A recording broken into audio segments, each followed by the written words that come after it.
Dəyərli şagirdlər, növbəti sualın izahına baxırıq.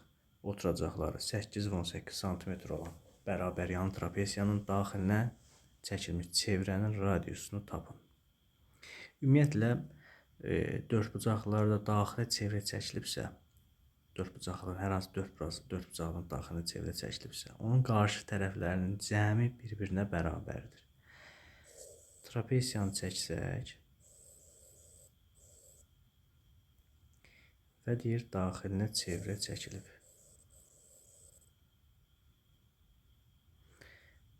Bizdən radiusu soruşur. Bu hündürlük, bura 8, ümumi 18. Bura bizim hündürlüyümüz. Bura olsun C, bura olsun D. Və biz buradan qarşı tərəfi tapsaq, oturacaqların cəminin yarısı. Bu neçə eləyəcək? 26/13. Deməli, bura oldu 13. Onda burada 13'dür. Və bütöv 18'dir.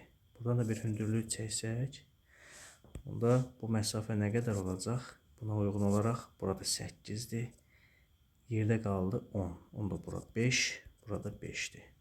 Bu düzbucaqlı üçbucağa fikir versək, hipotenuz 13, katet 5, bəs h nəyə bərabərdir? H-ın kvadratı bərabərdir.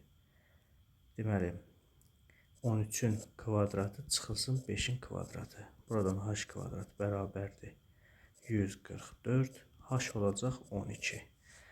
H 12'dirsə, radiusla hündürlüyün əlaqəsi necə idi? H bərabər idi 2 dənə radiusa.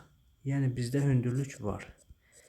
Buradan 2 radius nəyə bərabərdir? 12'yə. Deməli, radiusumuz 6'ymış. Radius hündürlüyün yarısı olur. Cavabımız olacaq A variantı.